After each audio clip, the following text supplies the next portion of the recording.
Hello, hi, welcome all of you. Today we are going to discuss one of the foundational values of civil service, which has been mentioned in chapter 3 of the syllabus, that is dedication to public service. In the previous lectures, I hope you all have seen my previous lectures. We have already discussed integrity, what is integrity, what is impartiality and non-partisanship, what is objectivity, what is neutrality. So today we are going to discuss what is dedication to public service. We also call it as a spirit of service. What is the spirit of service? For your understanding, I have given you a table where I have mentioned the salaries of various professionals. For example, if you have cleared UPSC because after our graduation, or maybe in some cases post graduation, we tend to choose our career. So, what should be our career growth or career path? Some professionals maybe they will go into a IT sector, IT professional, what we call. Some will do MBA post graduation, or maybe many might go to foreign countries and they will do masters there and they will do jobs there, etc. So if you see the entry level salary and also the senior level salary, if you see the per month salary, what about the UPSC, the bureaucrat who has been selected through a rigorous UPSC or state PSC exams, and when he enters bureaucracy, he is getting 80,000 rupees salary per month. And what about the senior level salary? You all know the cabinet secretary, which is the highest ranking, who is the highest ranking bureaucrat in this country, gets maximum 2.5 lakhs per month. But what about the IT professional from IITs and NITs? Because we are assuming here that the most brighter minds, they enter the bureaucracy because they are going through a rigorous process of 3 cycles: prelims, mains and interview. So it is expected that the best brains go into the bureaucracy. At the same time, the best brains also clear the exam of IITs and NITs, who are the premier institutes in this country. So after graduation, when they enter the IT companies, they are getting 2 lakhs per month salary. At the starting, I am giving you the starting salary or average starting salary. But what about the senior level salary? 20 lakhs per month, maybe 2 crores or 3 crores per annum. If you are a very good IT professional with so many skills. What about the people who have done MBA or people who are working in foreign countries? Their entry level is like 5 lakhs per month and senior level is 50 lakhs. Just this for a comparative purpose. I am just illustrating for a comparison between various career paths. So in such a scenario, as you all know, these days the scenario is different compared to the scenario way back maybe in the 1990s or maybe way back in the 2000s. Today the scenario is very different because there are very high paying jobs in the corporate sector. There are very high paying jobs in the foreign countries where you can easily go, where you can easily do masters, and you can get visa very easily, and you can get work permits also, and you can work in foreign countries for a good salary with a good quality comfortable life. Then what is your motivation to write UPSC or state PSC exam and entering the bureaucracy? That is the question here. Because the scenario is very different. The scenario has been changed drastically. Because earlier there were no such high paying jobs either in corporate sector, or people have very less awareness about foreign avenues, foreign opportunities. But that is not the case today. In such a scenario, I am asking all of you aspirant, what is your motivation? What is your motivation to write civil services exam? Because you see the table in the first row, it has been clearly mentioned that the entry level salary is 80,000 only. And what about the highest ranking bureaucrat in this country is getting 2.5 lakhs per month. So what is your motivation? You just think for a second or for a moment. What is your motivation? And after entering the service, keeping the motivation is also important. Maintaining that motivation is also important. That we will discuss later. But what is your motivation for writing the civil services exam? Definitely, you all might have kept certain things in your mind. That we will discuss later. So here I have also mentioned the angle. I have been telling you again and again that I have already provided certain angles. So if you keep those angles in your mind, writing answers in this paper will be very, very easy, and you will get very, very good marks, and you will get points, whatever be the question, in whatever format the question might be or the case study might be. If you have angles in your mind, you can easily get points, or you can easily write points. Please keep this in mind. Here I am mentioning one of angle. All the angles I have mentioned in my previous lecture, just refer my previous lectures. Here I am mentioning one angle, that is individual versus society again. So even though my individual salary is 80,000 only, what is my interest? How I am benefiting the society? What is my viewpoint? Individual versus society. Whether I am thinking about my own individual benefit or I am thinking about the societal benefit. Again, I am asking you the same question. Just come back to the same question. What is the motivation for all of you? You just think.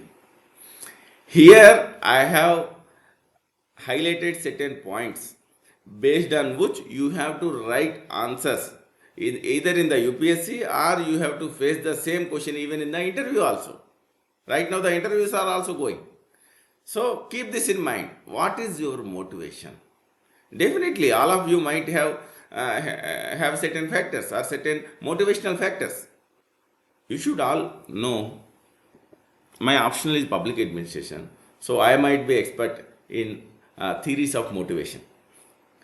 The one of the famous theories of motivation given by Maslow. It is called Maslow's theory of motivation or Maslow's hierarchy of needs. You all might have studied it somewhere else, or if you have not studied it, you just Google it. You will get to know what is the Maslow's theory of motivation or Maslow's hierarchy of needs. Maslow has given certain hierarchy of needs.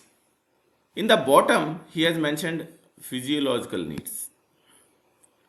Next, safety needs. Next, social needs. Next, self-esteem and self-actualization needs.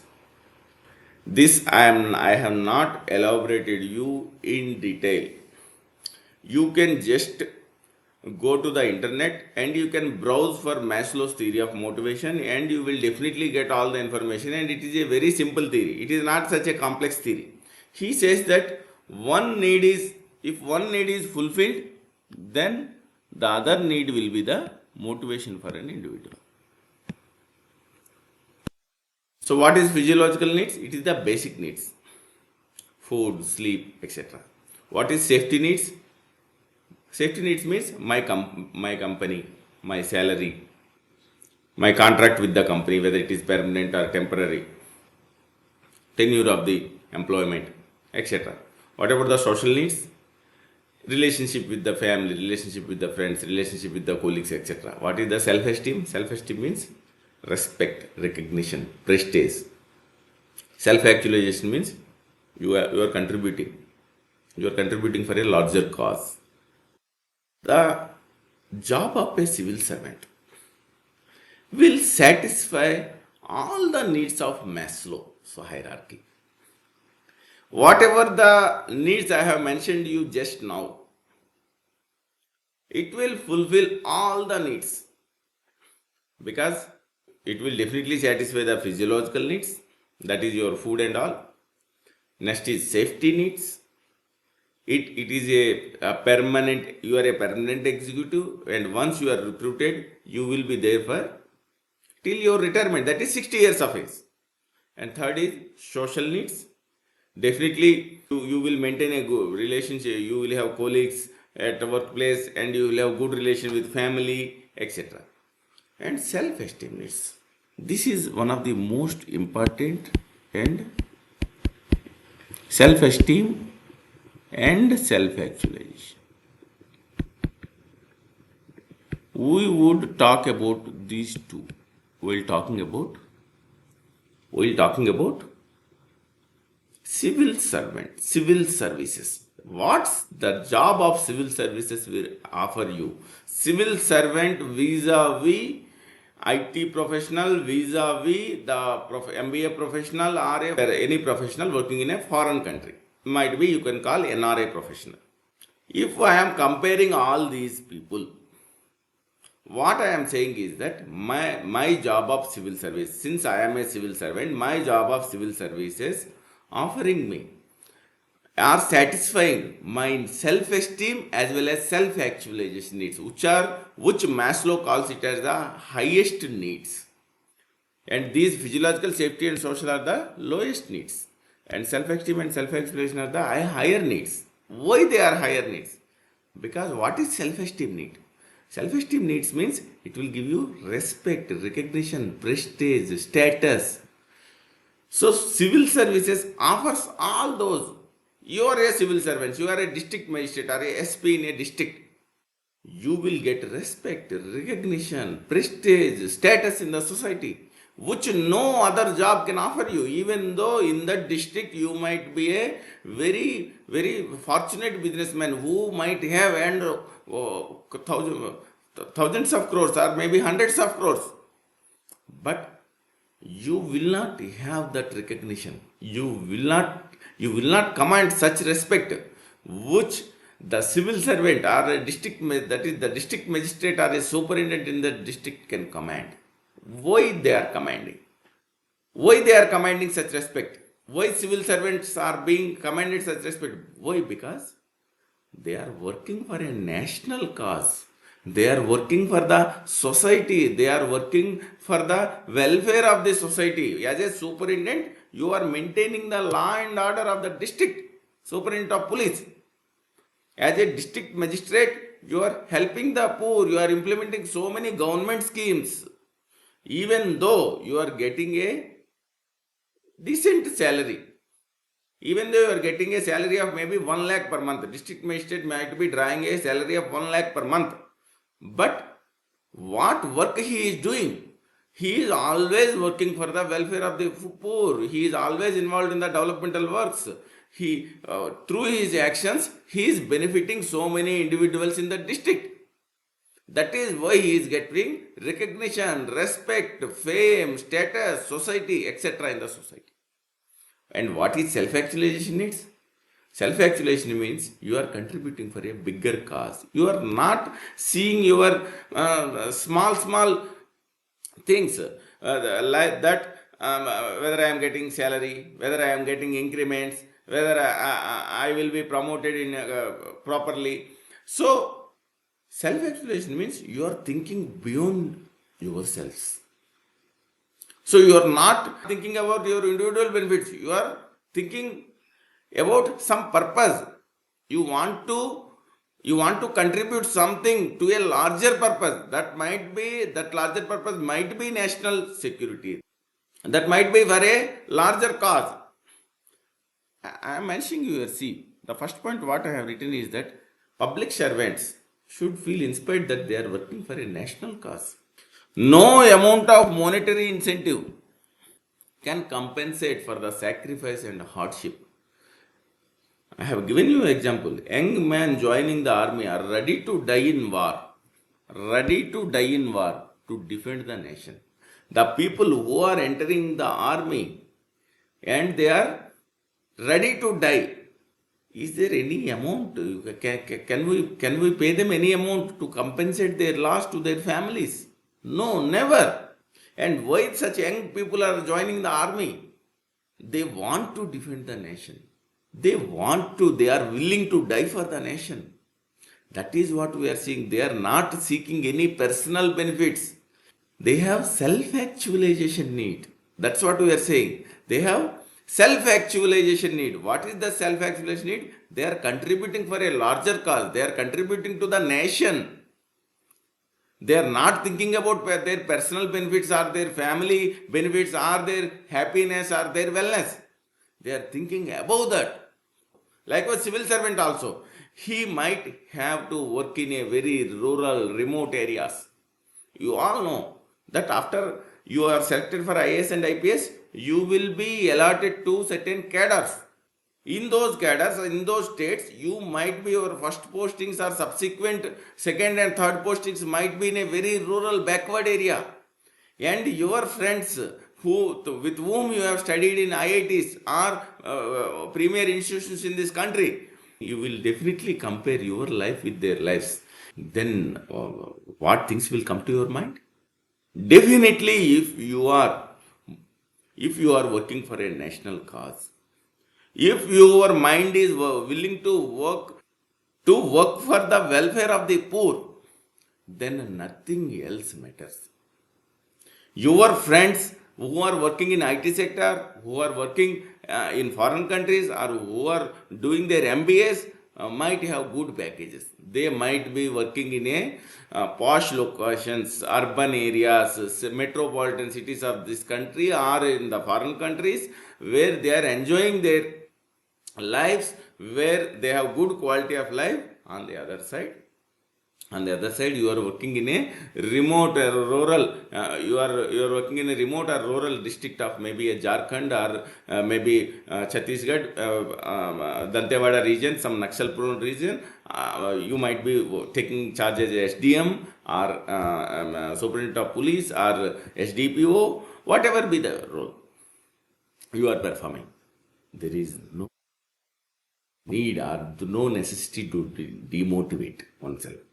If you are demotivating, then the purpose for which you have entered the civil services is not correct. Because you have written the UPSC, you are well aware that your salary is 1 lakh per month. You might have to work in any nook and corner of the country. Still you are entering the civil services. Then what does it mean? It means that you have self-actualization need. You have self-esteem needs.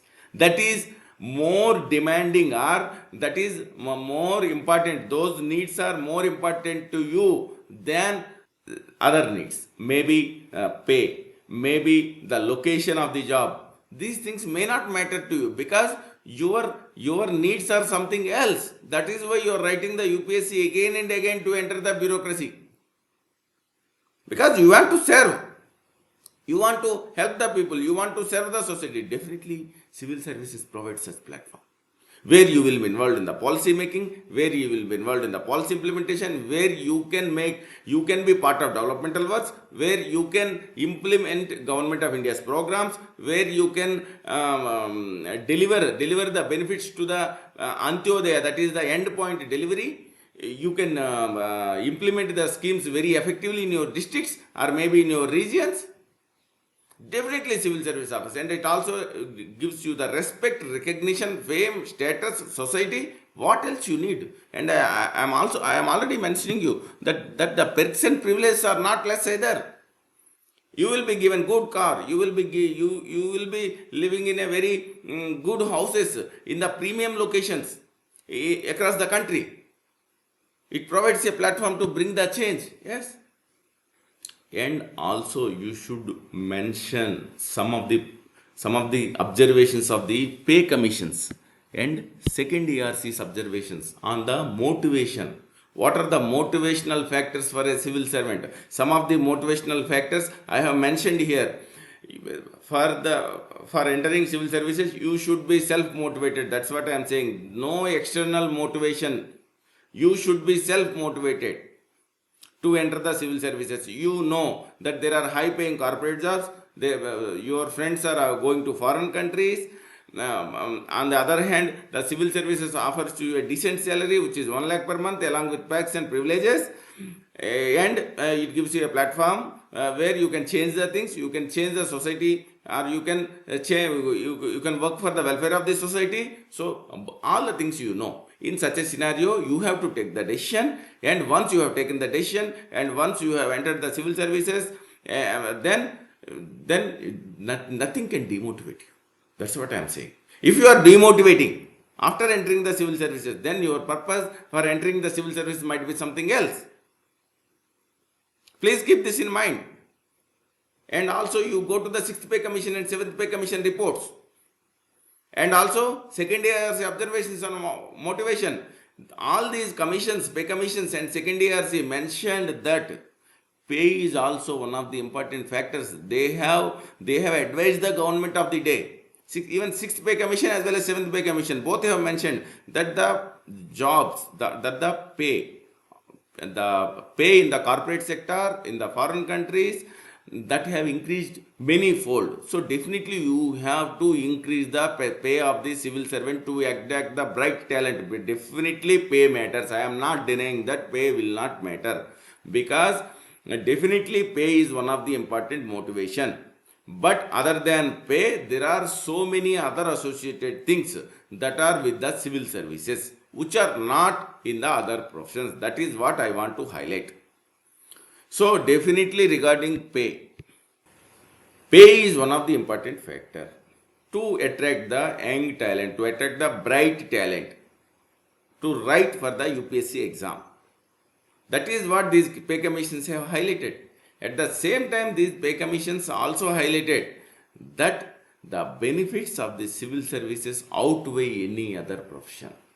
So there is no need to pay very heavier amounts for the civil servants, because they are already provided with lot of perks and privileges in this country. So definitely there is a need to increase the pay of a civil servant. There is no second thought. Even being a civil servant also, I can say that definitely the pay needs to be increased. But along with pay, there are so many other things which you have to keep in your mind while writing the answer, while appearing for the UPSC exam, while appearing for the interview. All these things you have to keep in mind. You have to do self-study of pay commission reports and observations, and accordingly you incorporate the points on your own, because these things in one or other form have been asked in either as a case study or either as a question in various UPSC previous year papers.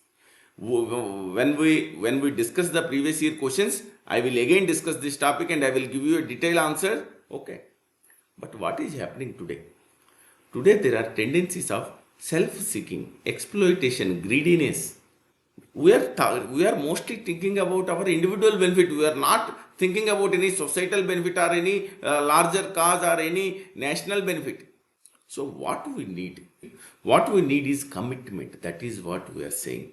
If you have a dedication to public service, you will have definitely the commitment. So that commitment is very much needed. Then only you will be dedicated to the public service. Dedication to the public service. That's what we are saying. So out of individual versus society, we are saying that you should have always societal benefit in your mind rather than individual benefit. For that, what you need? You need is commitment. That is what we are saying. Commitment. We have already discussed this in the neutral versus committed bureaucracy. Srimati Indira Gandhi asked for a committed bureaucracy, but her version of committed bureaucracy is a distorted one. That's what we have mentioned even in the earlier lectures also. She was saying that the committed bureaucracy should commit themselves to the political executive. The cause of the political executive. What is the cause of the political executive? To win the election.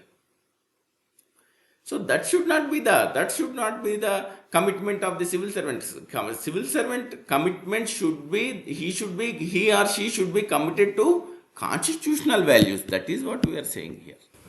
Constitutional values.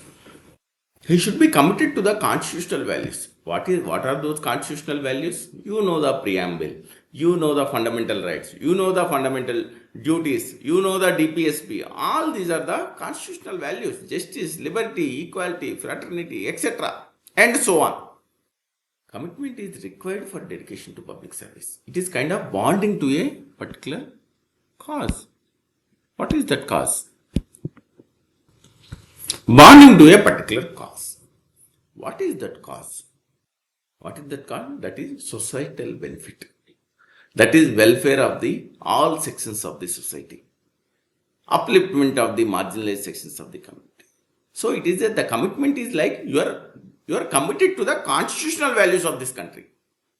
So if you are committed to the constitutional values, then you can face any challenges, or you might have to face so many challenges. You might have to face so many distractions while doing your work. We have already discussed this. As a civil servant, you might have to work under certain pulls and pressures. But still, if you are committed to constitutional values, if you are committed to the cause, nothing can distract you. It defies difficulties and distractions. When there is a commitment, competence will follow. If you are committed, definitely you will find a way to help the poor, to help the marginalized sections, to work in the larger interest, to work for the long-term interest, etc. and so on. So what commitment requires? Courage. So I have given you the diagram here. Courage, commitment. If you have courage, you will be committed. If you have commitment, the competence will follow. If your competence will follow, then you will be dedicated to the public service. The chronological chart I have mentioned here. I hope you understood this. So that is what we are saying. You, as a civil servant, you might have to face so many distractions. Maybe the political distraction, maybe that might be the illegal gratification, bribes, corruption, harassment by your bosses. But if you are committed, if you are dedicated to the public service, then you will have the courage, you will have the competence to withstand all such pulls and pressures, all such ups and downs, if you are committed to the cause of public service. I have given you another example also. A committed police officer ensures that law and order is enforced properly. Maybe that police officer might be SDPO or might be superintendent. He might have so many pulls and pressures. He might be harassed by the corrupt officers within the same police department. He might be getting the bribe offers, or he might be getting the pressure from the local political bosses. Still, if you are committed, if you are dedicated to the public service, then always you will see the what is societal benefit. Accordingly, you will react. You will always see or think about those poor, those marginalized, and accordingly you will take the decisions. I have also given you certain examples of commitment and dedication, not only the civil servants, but also the other people. You have to write such examples in your answer to get more and more marks. I am telling you again and again. First one I have given you is Armstrong Pame. He is an IAS officer of a Manipur cadre. He did a miracle. That's why he is called as a miracle man. What he did, you just read. Miracle man for building a 100-kilometer long road in a remote part of the hilly state in Manipur without government help. Without government help, he has done it. How he has done it? How that competency came within? Competency will follow if you are committed. What you are committed? Why he is committed? For what he is committed? He is committed to provide access to those hill area people who might have getting lot of problem in last mile delivery. Maybe they might be not be getting proper health care. If there will be road will be constructed, then they might get very good benefits, healthcare benefit, education benefit, and so many other benefits. That's why he has been instrumental in building that road without any support from the government. See the commitment, see the dedication, see the competency, how that competency is following, because you are committed. You are committed for a public cause. You are committed to help the poor. You are committed to help the marginalized section. You are committed to work for the welfare of the society. Second is Thomas Alva Edison. You know, Thomas Alva Edison, many times he failed, but ultimately he got succeeded. So he said that 1% is only inspiration, 99% is the hard work, sweating, that's called perspiration. Next, Beethoven, an expert in music. He has been practicing 8 hours every day for 40 years. Then only he could become so much famous in the music industry. See the dedication, see the commitment, see the hard work. Then only you will get the result. That is the most rewarding, that is the most satisfaction in any civil servant's career. People will give you respect, recognition, prestige, everything they will give. You will command respect in the society. If you implement, if you work hard for the welfare of the poor, everybody will recognize you. What about the Taj Hotel, the 2008 Mumbai terror attacks? Frontline employees, the people who are doing the work in the Taj Hotel, they saved 1200 to 1500 guests during the 2008 terrorist attack. That is a different story how they have saved. It is a very interesting story. You just search the internet, you just browse the internet, you will get to know that in one of the interviews, even the chairman Tata, Mr. Tata, he has mentioned that all the frontline employees, the people who were sitting in the reception, or people who were in the kitchen and all the frontline employees, they were recruited from the tier 2, tier 3 cities of India, where they have more values. So they are willing, they are committed, they are willing, they are committed. What is their commitment on that day? Their commitment is that to save all the guests of the Taj Hotel. They were not looking for their personal security or their well-being. They were such a work ethic. They were working, or they were thinking about their guests.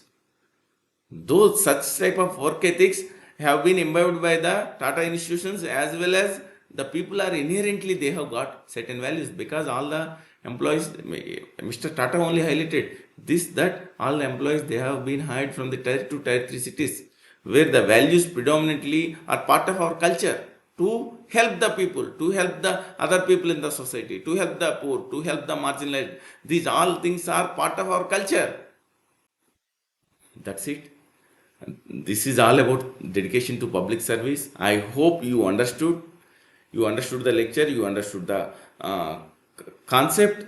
So all these examples you have to mention, all these viewpoints you have to think in your mind to write very good answers in question part, if it is asked as a question, or if it is asked as a case study, because same thing will be asked again and again in a different form, either in case study or in question.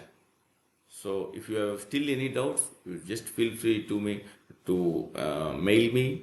You just subscribe to this channel, follow my Insta ID. Thank you all.